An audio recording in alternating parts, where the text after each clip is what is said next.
Hello mga kababayan ko, lalo na mga OFW dyan. Saludo po ako sa inyo. Ingat po kayo palagi. Ngayon may video ako na reaksyonan ko guys. Ipakita ko lang sa inyo. At kayo na po ang bahala sa inyong reaksyon at opinion. Kasi iba-iba po tayo. Huwag po kayong magalit kung iba yung opinion ko sa inyo. Alright? Bago ang lahat, panoorin muna natin ang video at intro muna tayo guys. 1, 2, 3.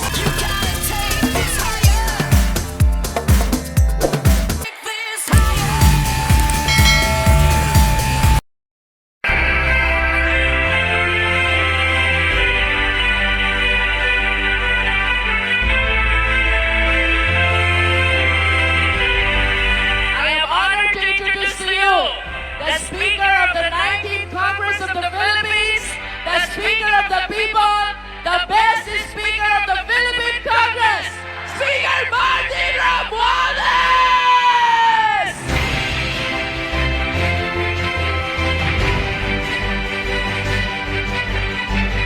Yan po ang handog ng ating mahal na Presidente, President Ferdinand R. Marcos Jr.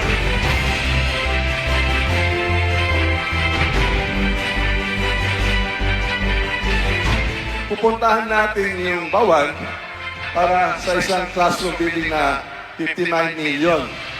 Sabi ko, kulang yata yan.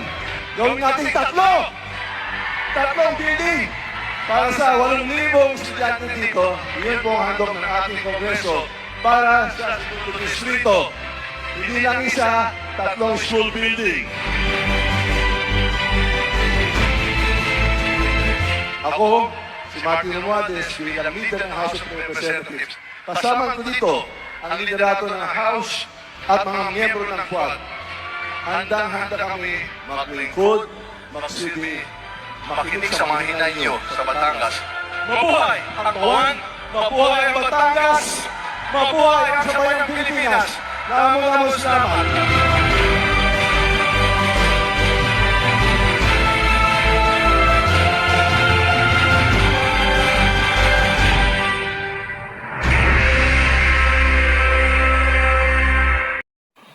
Alright? Anong masasabi niyo doon mga kababayan? Diba? Bago lang sila pumunta doon sa Batangas, sa Cavite para mamigay ng ayuda. Tsaka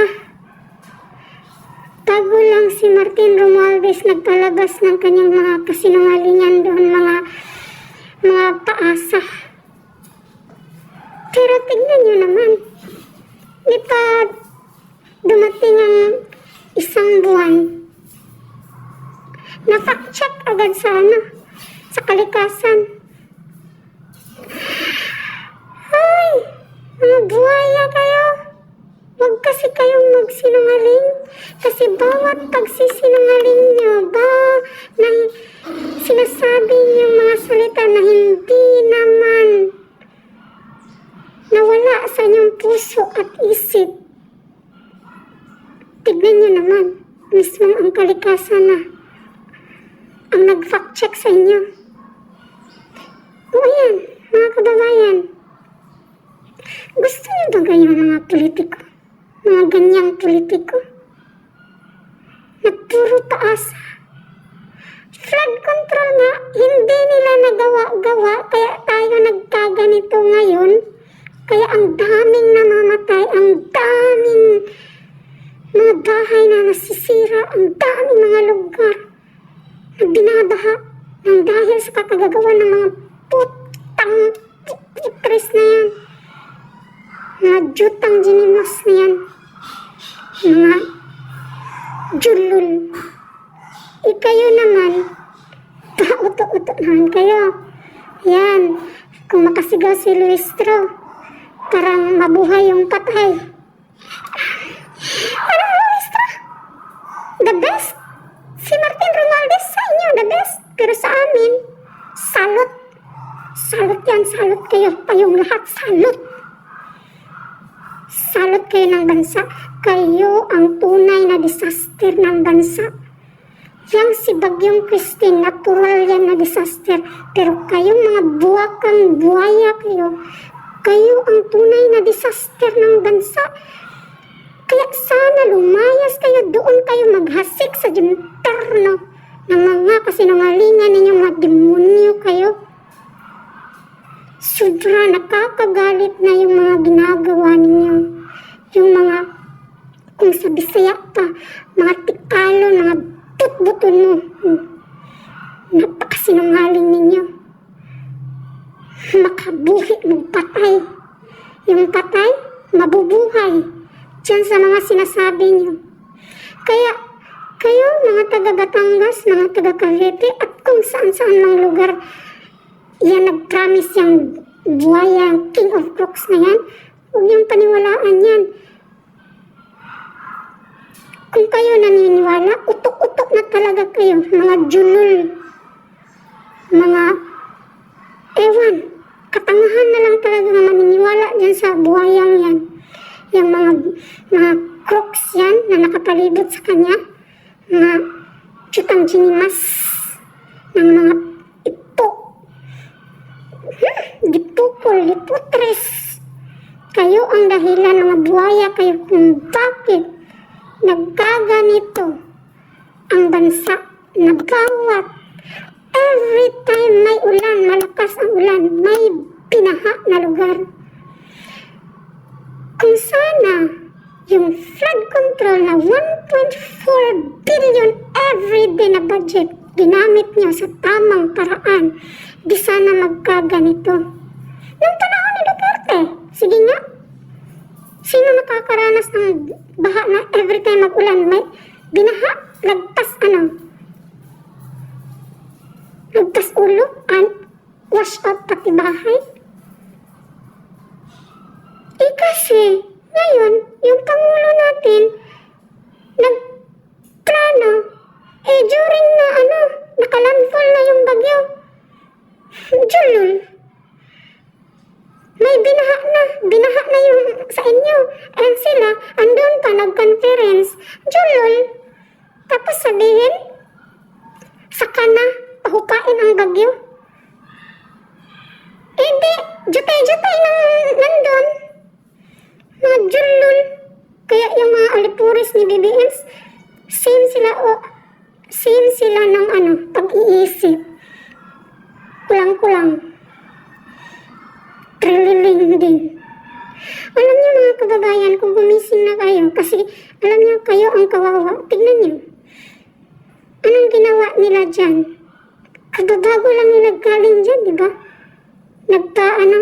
Nagpabuhay ng patay. Yung mga salita nila dyan na mga wala namang kapinta-pinta. Nagbigay ng paaralan. Hoy, mga buwaza, unahin niyo yung mga flood control. Hanggang katapusan ng termino niyo. Yan palagi ang maranasan ng mga tao. Kaya kayo, huwag kayong magpa-uto-uto. Huwag kayong suma-suma. Huwag kayong padala sa mga bulatik, sa mga kasinungalingan nila. Alam niyo yun? Sigaw naman kayo ng sigaw. Mga uto-uto nga kayo. Sorry ha, uto-uto kayo, mga julul din. I'm sorry. But anyway, ewan ko sa iba dyan, baka plastic lang, di ba? Siyempre, baka hindi rin bigyan ng ayuda. Kaya ayun. Pero sana isipin nyo, mga kababayan, yung susunod na henerasyon ninyo. Tignan nyo. Pag yan magstay pa, ibubuto ninyo sa susunod, yung mga mukhang niyang mga buayang nandyan. Ako, yung mga inaabot natin ngayon, kulang pa yan. Kulang pa yan. Pag nagpa-uto-uto kayo, sige, ibuto nyo. Tignan natin. Kulang pa yan. Kaya sana buksan ninyo yung isip nyo at makakuti ninyo. umayos kayo mag-isip kayo yung Louis Strong yan, na black propaganda, na sila ni Castro. Maniwala kayo dyan. Yung mga kasinungalingan nila. Diyos ko, huwag kayong maniwala. Tignan nyo man mga mukha ng yung mga mukha nila. Pari-pariho na, mga buhaya. Tignan nyo. O diba? Tanging ang kalikasan na ang nag-fact check para iparating sa inyo kung ano ang katotohanan. Gusto nyo ng pagbabago? Mamili kayo ng tamang kandidato dyan sa lugar ninyo. Pero pag hindi nyo gusto, kung gusto nyo, palagi nyo maranasan yan, okay, boto nyo sila. Yung mga mukhang yan, mga hudas.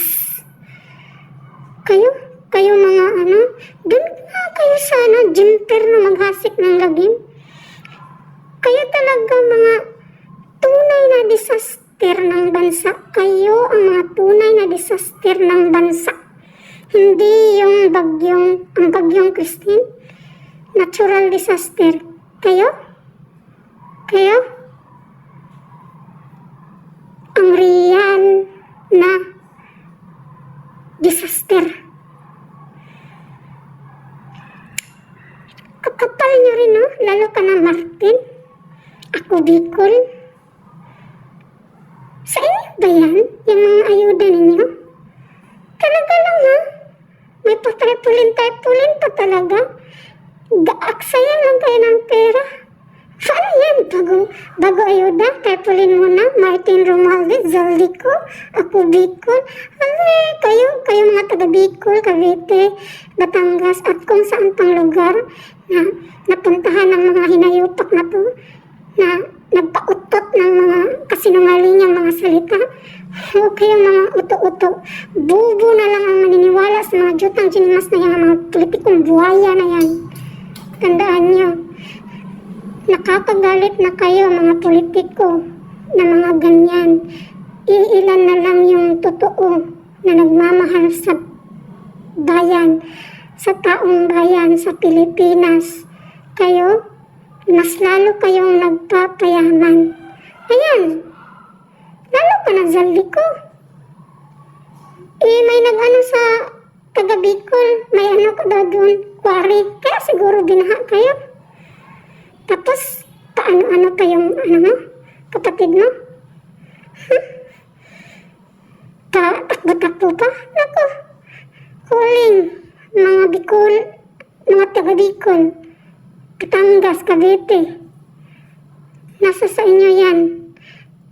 Nasa mga kamay ninyo kung ibabalik nyo pa ba ang mga politikong ganyan. Kung gusto nyo malunod sa baha, yan, ibalik nyo yan. Yung mga kurimaw, mga chulul, sarap tusok-tusokin. Mga disaster ng bansa. Ng BBM ninyo, na hindi marunong mag-isip. Tama nga si Sara, si VP Sara. Walang number 1 sa Pilipinas, hanggang number 2 lang. Tsaka wala kayo. Dapat sa inyo, lumayas kayo dyan. Wala kayong mga puso, walang kwenta, walang puso, lahat na wala. Kasi kung may puso kayo, ginamit nyo yung flood control budget na 1.4 billion sa tamang paraan. Hindi yung puro kayo ayuda, wala namang balik sa gobyerno. Mahal na nga ang bilihin, puro na lang kayo ayuda. Yung mga pinagbibigyan nyo, hindi. Hihintay na naman yan ng ayuda. Gusto nyo ba yun mga kababayan? Puro ayuda, yung mga nagtatrabaho nga, ang laki-laki ng tax na binawas. Gusto nyo ba yun? Yung mga tax niyo sa mga tambay binigay? Kakaawa lang tayo. Kaya kayo mga kababayan, kung may pamigay, kunin nyo. Pera naman natin yan. Pera nyo yan. Pera natin. Pero sa time na eleksyon, tandaan nyo yung mga pagmumukhang yan. Sila ang nagdudulot sa bansang ito ng disaster.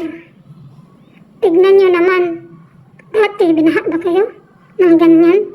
Naapaw, lagpas tao, lagpas bahay. Yan. Realize nyo yan. Hindi yung pauto-uto kayo. Huwag kayong maging bobo, katangahan, uto-uto. Mga julol kayo pag nagpauto-uto kayo. Anyway, buhay nyo yan.